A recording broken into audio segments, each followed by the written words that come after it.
Hey everybody, welcome back to Tip Tuesday. Today we're going to talk about the cold weather and how it can affect your battery. It can even keep your battery from starting your vehicle, so let's go through what to do here.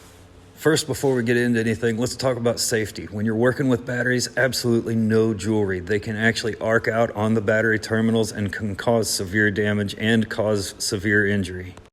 So this is a pretty standard set of jumper cables. You can see there's two cable clamps on each end, one red for positive and one black for negative. The biggest thing you need to keep in mind when doing this is the order in which you hook up and disconnect the battery. When you hook up a battery to a jumper cable, you're essentially matching red to red and black to black, but there is an order you need to keep in mind here. Always go to the vehicle that you're trying to jump start first and hook the positive side first and then the negative side. Do the same thing to the battery on the car that is helping you jumpstart your vehicle. And when you're done, you're going to remove them in opposite order. Black always gets removed first, and then the red gets removed after that.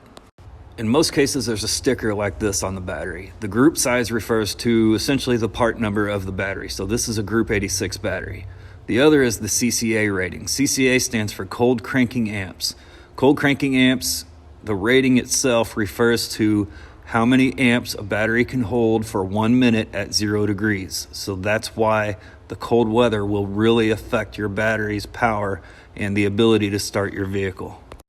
Sometimes you might notice a substance on your battery terminal similar to what you see in the picture here. And basically what that is corrosion. And it's extremely common, but it can cause a lot of problems for your battery itself. So it needs to be cleaned off. It's something I would suggest bringing in.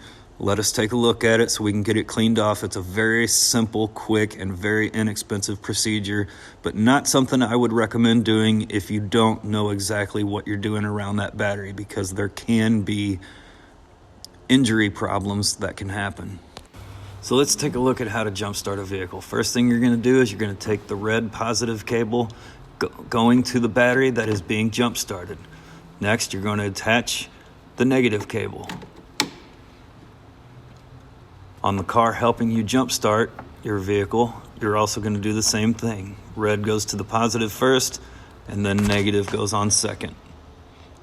If you're not 100% sure after watching this video how to safely jumpstart your vehicle, please, by all means, give us a call at 314-594-7119. We'll be more than happy to help you out.